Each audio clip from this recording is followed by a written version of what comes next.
और चलिए फटाफट अंदाज में रुख कर लेते हैं तमाम बड़ी खबरों का। किसान आंदोलन का 56वां दिन, केंद्र सरकार और किसानों के बीच होगी 10वें दौर की बातचीत। विज्ञान भवन में दोपहर 2 बजे से शुरू होगी ये बैठक। भारतीय किसान यूनियन के प्रवक्ता राकेश टिकैत ने सुप्रीम कोर्ट की समिति पर फिर उठाए सवाल, कहा बैठक से ज्यादा उम्मीदें नहीं हैं हमें। किसान संगठनों की ट्रैक्टर परेड के खिलाफ दिल्ली पुलिस की अर्जी पर आज सुनवाई करेगा सुप्रीम कोर्ट। 26 जनवरी को ट्रैक्टर परेड निकालने पर अड़े हुए हैं प्रदर्शनकारी।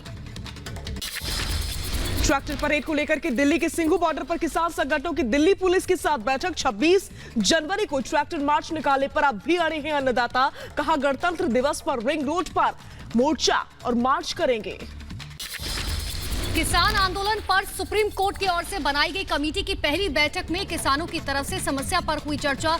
कमेटी के 3 सदस्य बैठक में रहे शामिल। कमेटी ने किसानों की समस्या बात करने की अपील की। सुप्रीम कोर्ट की कमेटी 21 जनवरी को भी किसानों के साथ करेगी बैठक। कमेटी की हर तरह से किसानों से मिलने को तैयार है। कहा जो किसान नहीं आ सकते उनसे वर्चुअल तरीके से बातचीत होगी। तो वहीं राजधानी दिल्ली के गाजीपुर बॉर्डर पर आंदोलनकारी किसानों के समर्थन में पहुंचे पंजाबी सिंगर। कृषि कानून पर जताया विरोध। दिल्ली के गाजीपुर बॉर्डर पर किसानों के बीच पहुंचे अभिनेत्री गुलपरा। कहा जल्द से जल्द किसान समस्या का हल निकाले सरकार। चंडीगढ़ में किसान आंदोलन को मिला आम लोगों का साथ। किसानों की मदद के लिए आगे आए लोग। दिल्ली बॉर्डर पर भी लोगों ने बढ़ाया मदद का हाथ। 30 जनवरी से रानीगढ़ सिद्धि में आमरण अनशन करेंगे समाज सेवी अन्ना हजारे। स्वामीनाथन आयोग की सिफारिशें लागू करने की मांग।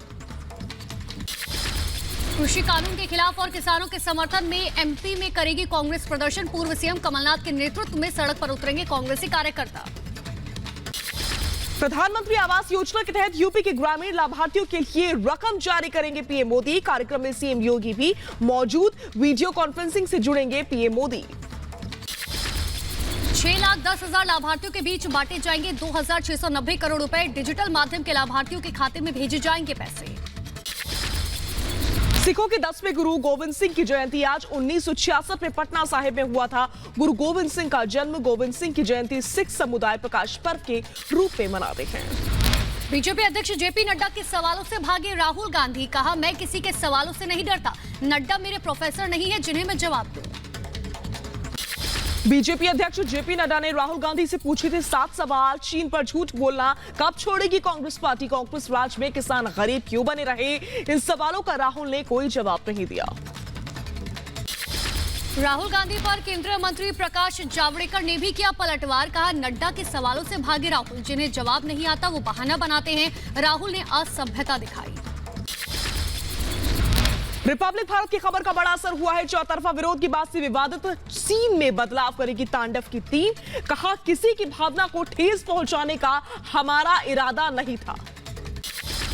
वेब सीरीज तांडव के खिलाफ जारी है बीजेपी नेता राम कदम का अभियान। कहा बदहाल करने से नहीं चलेगा काम। दोषियों को मिलनी चाहिए सजा। महाराष्ट्र सरकार पर लगाए दोषियों को बचाने का भी आरोप। तांडव वेब सीरीज को लेकर के गुस्से में है करणी सेना। सीरीज के खिलाफ मुंबई में आज प्रदर्शन करेगी करणी सेना। अमेजन ऐप से सीरीज हटाने की उठी मांग। मध्य प्रदेश के जबलपुर में तांडव सीरीज के खिलाफ एफआईआर दर्ज। हिंदू सेवा परिषद ने दर्ज कराया केस। धार्मिक भावना को आहत करने का लगाया आरोप। बढ़ते हैं आगे। देश भर में वेब सीरीज तांडव का विरोध हो रहा है। जयपुर में सड़क पर उतरे हिंदू संगठन के कार्यकर्ता। वेब सीरीज का पोस्टर फूका। तांडव की डायरेक्टर अली अब्बास के खिलाफ भी नारेबाजी की। यूपी के बागपत में हिंदू जागरण मंच के कार्यकर्ताओं ने किया विरोध। तांडव वेब सीरीज के निर्माता का फूका पुतला। यूपी के बहराइच में वेब सीरीज तांडव के विरोध में हिंदू जागरण मंच ने सिटी मजिस्ट्रेट को सौंपा ज्ञापन। सीरीज पर प्रतिबंध लगाने की मांग। हिंदू सभ्यता संस्कृति को बदनाम करने का आरोप। तांडव वेब सीरीज की पूरी टीम के खिलाफ नोएडा में भी केस दर्ज। हिंदू देवी देवताओं के अपमान के मामले में टीम तांडव के खिलाफ लखनऊ और शाहजहांपुर में भी दर्ज कराया गया है शिकायत। पश्चिम बंगाल में चुनावी बवाल जारी है। मेदिनीपुर में शुभेंदु अधिकारी की रैली से पहले भिड़े बीजेपी और टीएमसी कार्यकर्ता। हमले में कई बीजेपी कार्यकर्ताओं को चोटें आई हैं। बंगाल में बीजेपी ने 200 से अधिक सीटें जीतने का दावा किया। जेपी नड्डा ने कहा ममता की जमीन खिसक चुकी है। हार के डर से ममता में बौखलाहट है। पश्चिम बंगाल के दिनाजपुर में चुनावी हिंसा। फायरिंग में 2 टीएमसी कार्यकर्ताओं की मौत हुई। टीएमसी के दफ्तर पर हमला हुआ। तो वहीं पश्चिम बंगाल चुनाव को लेकर आज दिल्ली में होगी बीजेपी की बड़ी बैठक। बीजेपी अध्यक्ष जेपी नड्डा, अमित शाह के साथ कैलाश विजयवर्गीय भी मौजूद रहेंगे। पश्चिम बंगाल में चुनाव की तैयारियां तेज हो चुकी हैं। कानून व्यवस्था की समीक्षा के लिए आज बंगाल पहुंच रही है चुनाव आयोग की टीम। बंगाल विधानसभा चुनाव पर बोले केंद्रीय मंत्री गजेंद्र सिंह शेखावत, कहा टीएमसी का पतन निश्चित, बंगाल में खिलेगा नया कमल। नेताजी सुभाष चंद्र बोस की जयंती से पहले रेलवे का बड़ा फैसला, हावड़ा कालका मेल का नाम बदलकर किया गया नेताजी एक्सप्रेस। रेल मंत्री पीयूष गोयल ने ये जानकारी साझा की है। सुभाष चंद्र बोस जयंती पर सियासत हुई तेज। केंद्र के पराक्रम दिवस के जवाब में ममता ने किया देश नायक दिवस मनाने की अपील। 23 जनवरी को है नेताजी सुभाष चंद्र बोस की जयंती। नेताजी की जयंती पर पीएम मोदी करेंगे पश्चिम बंगाल का दौरा। कोलकाता में पराक्रम दिवस कार्यक्रम में हिस्सा लेंगे। पश्चिम बंगाल में ममता बनर्जी ने तेज किया अपना कार्यक्रम। पुरुलिया की रैली में बीजेपी पर बोला हमला, कहा नक्सलियों से ज्यादा खतरनाक है भारतीय जनता पार्टी। पश्चिम बंगाल में ममता को मात देने के लिए बीजेपी ने झोंकी ताकत। पूर्वी मिदनापुर में शुभेंदु अधिकारी ने बीजेपी के लिए मांगे वोट, कहा पूर्व मुख्यमंत्री लिखने के लिए तैयार रहे ममता बनर्जी। टीएमसी की शांति रैली में लगे गोली मारो के नारे। कार्यकर्ताओं ने टीएमसी से छोड़ने वाले नेताओं पर साधा निशाना, कहा बंगाल के गद्दारों को गोली मारो। पश्चिम बंगाल में विधानसभा चुनाव से पहले जुबानी जंग तेज हो चुकी है। टीएमसी नेता मदन मित्री ने शुभेंदु अधिकारी को चुनौती दी, कहा अगर ममता नहीं जीती तो मैं कटवा लूंगा हाथ। ममता बनर्जी के 1 लाख वोटों से जीतने का दावा किया। बंगाल बीजेपी प्रभारी कैलाश विजयवर्गीय का ममता पर बड़ा निशाना, कहा हिंसा की राजनीति से बंगाल की बदनामी होती है। ममता बंगाल का काला इतिहास लिख रही है। दिल्ली पुलिस मुख्यालय में गृह मंत्री अमित शाह ने अधिकारियों के साथ बैठक की, कहा दिल्ली पुलिस हर मोर्चे पर सफल है। 29 जनवरी से शुरू होगा संसद का बजट सत्र। अलग अलग समय पर होगी दोनों सदनों की कार्यवाही। सभी सांसदों से कोरोना टेस्ट कराने की अपील करेंगे स्पीकर। व्हाट्सएप की नई पॉलिसी पर चर्चाओं के बीच भारत सरकार ने लिखी व्हाट्सएप को चिट्ठी, कहा नई प्राइवेसी पॉलिसी वापस लेने का निर्देश दिया है।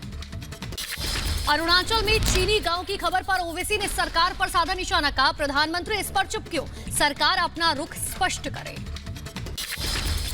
सोनिया गांधी के संसदीय क्षेत्र में बड़ी बगावत हुई है। पंचायत चुनाव से पहले रायबरेली में 60 कांग्रेसियों ने पार्टी से इस्तीफा दे दिया। 1000 और कार्यकर्ताओं के इस्तीफे की अटकलें हैं।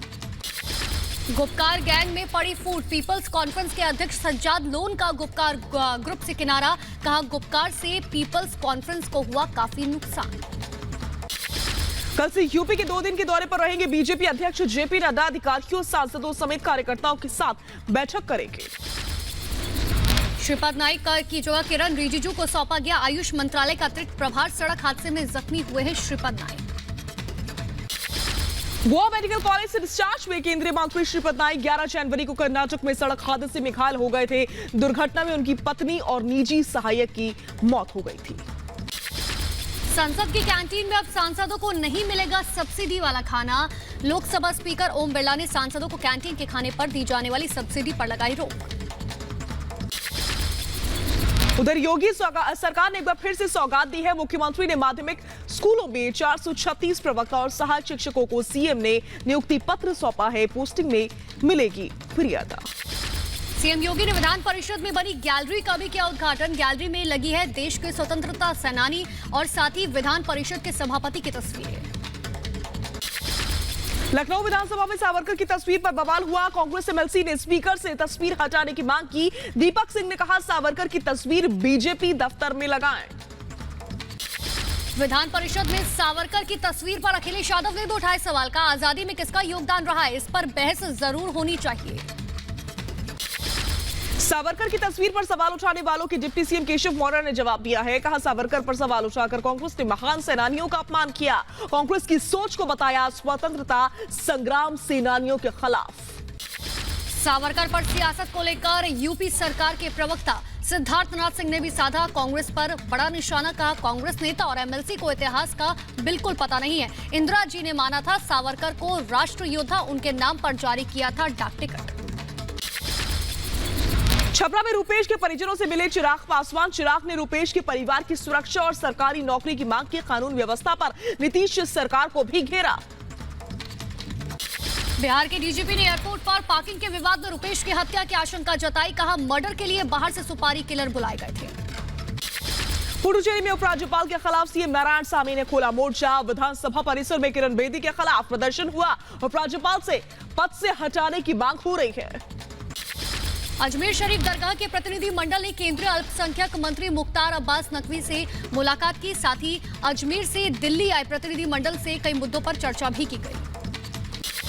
भारतीय सेना के 2 जवानों ने अखनूर की चिनाब नदी में डूबती लड़की को बचाने के लिए लगाई छलांग। लड़की को नदी से सुरक्षित बाहर निकाला गया। लोगों ने जवानों की शौर्य को सलाम किया। जम्मू में सुरक्षा बलों को मिली बड़ी कामयाबी। जैश के 2 आतंकी गिरफ्तार किए गए। आतंकियों के पास से भारी मात्रा में हथियार बरामद। जम्मू कश्मीर के राजौरी में सुरक्षा बलों का सर्च ऑपरेशन जारी। कुछ संदिग्धों की सूचना मिलने के बाद से पूरे इलाके को घेरा गया। मध्य प्रदेश में शराब माफियाओं के खिलाफ एक्शन में सीएम शिवराज सिंह चौहान। भोपाल में अधिकारियों के साथ की बैठक। माफियाओं पर नकेल कसने पर भी चर्चा। आज से बंद होगी सबरीमला मंदिर की कपाट। कल आखिरी दिन श्रद्धालुओं ने किए दर्शन। बेंगलुरु में सीआईएसएफ जवान एक यात्री को किया गिरफ्तार। बेंगलुरु से लखनऊ जा रहा था शख्स। 75 लाख कैश के साथ सोना भी किया गया जब्त। राम मंदिर निर्माण के लिए दिल खोलकर दान कर रहा है देश। महज 5 दिन में ट्रस्ट को मिला 100 करोड़ का दान। यूपी के मथुरा में 4ठी कक्षा की छात्रा ने पेश की मिसाल। राम मंदिर के लिए गुल्लक तोड़कर किया महादान। राजस्थान के भरतपुर की जानवी सिंह ने राम मंदिर निर्माण के लिए दान में की स्कॉलरशिप की राशि। नेशनल फुटबॉल खिलाड़ी हैं जानवी सिंह। राम मंदिर निर्माण के लिए मुस्लिम संगठनों ने भी किया दान। दिल्ली के हरियाणा भवन में इंद्रेश कुमार की मौजूदगी में हुआ दान। उत्तराखंड के मसूरी में 70 साल के महमूद हसन ने किया निधि दान। राम मंदिर निर्माण में किया सहयोग। रिपब्लिक डे से पहले राष्ट्रपति भवन और विजय चौक को सजाया गया। लाइटों की रोशनी से जगमग हुई ऐतिहासिक इमारतें। जोधपुर के आसमान में आज दिखेगा राफाल का दम। 24 जनवरी तक भारत फ्रांस के बीच युद्धाभ्यास हो रहा है। देश में पहली बार किसी एक्सरसाइज में शामिल होगा राफाल। दुनिया की सबसे शक्तिशाली सेनाओं में 4थे स्थान पर बनी है भारतीय सेना। नंबर 1 पर अमेरिका तो दूसरे स्थान पर रूस की सेना का कब्जा।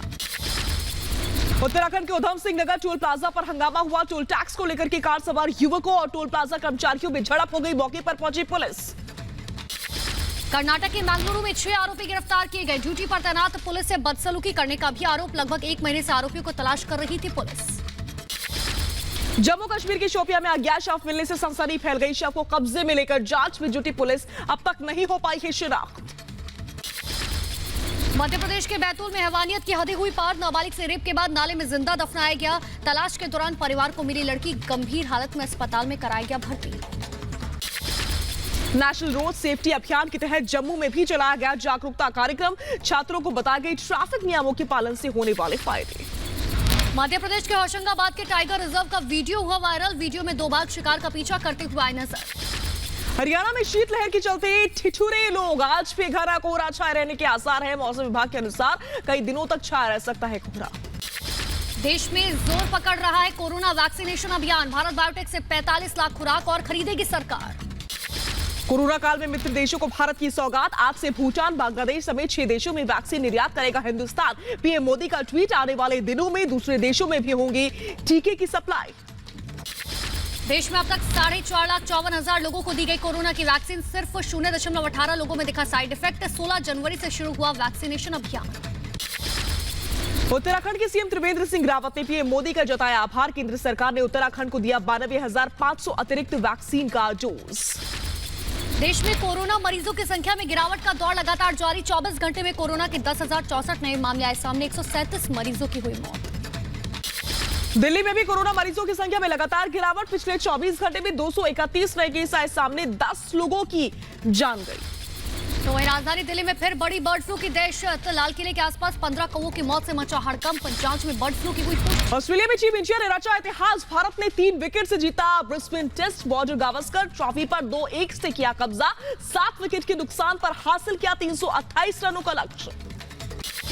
ब्रिस्बेन टेस्ट में विकेटकीपर बल्लेबाज ऋषभ पंत ने खेली यादगार पारी। 138 गेंदों पर 89 रन बनाकर हुए नाबाद। मैन ऑफ द मैच भी चुना गया। ब्रिस्बेन में शुभमन गिल और चेतेश्वर पुजारा ने ठोका अर्धशतक। रुड़की में ऋषभ पंत के घर में खुशी का माहौल। टीम इंडिया की जीत को लेकर के आसपास के लोगों ने मिठाई बांटकर खुशी जाहिर की। ऑस्ट्रेलिया में जीत के बाद भावुक हुए कप्तान अजिंक्य रहाणे, कहा यह प्रत्येक खिलाड़ी के प्रदर्शन और पूरी टीम की जीत है। ऑस्ट्रेलिया के खिलाफ टीम इंडिया की जीत पर पीएम मोदी ने भी दी बधाई। ट्वीट कर लिखा, खिलाड़ियों का उत्साह काबिले तारीफ है। मैच जीतने के लिए खिलाड़ियों ने दिखाया जबरदस्त धैर्य। टीम इंडिया की शानदार जीत पर विराट कोहली ने भी टीम को दी बधाई, कहा यह जीत उन सभी के लिए जिन्होंने एडिलेड टेस्ट के बाद हमारी क्षमता पर शक किया था। ऑस्ट्रेलिया में ऐतिहासिक जीत के बाद बीसीसीआई ने खोला खजाना। खिलाड़ियों को 5 करोड़ का बोनस देने का ऐलान। बीसीसीआई सचिव जय शाह ने ट्वीट कर दी जानकारी।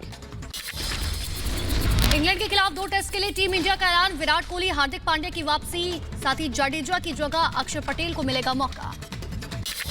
अमेरिका में आज नए राष्ट्रपति के रूप में शपथ लेंगे डेमोक्रेट नेता जो बाइडेन। भारतीय मूल की कमला हैरिस संभालेंगे उपराष्ट्रपति पद की कमान। अमेरिका के वॉशिंगटन में शपथ ग्रहण की तैयारियां हुई पूरी। चप्पे चप्पे पर सुरक्षा के कड़े इंतजाम, हजारों सैनिकों की तैनाती के साथ होगा शपथ ग्रहण का आयोजन। कमला हैरिस ने सीनेट पद से दिया इस्तीफा। आज लेंगी अमेरिका की पहली महिला उपराष्ट्रपति के तौर पर शपथ। बाइडेन प्रशासन में देखेगा भारतवंशियों का जलवा। करीब 20 भारतवंशियों को मिलेगा व्हाइट हाउस में अहम जिम्मेदारी। पाकिस्तानी संसद में एक बार फिर से पाकिस्तानी पीएम इमरान खान की उड़ी खिल्ली। मलेशिया में पाकिस्तानी जहाज रोके जाने पर पाकिस्तानी सांसदों ने कहा कर्ज के कारण आज जहाज रोका गया, कल पीएम को भी रोक लिया जाएगा।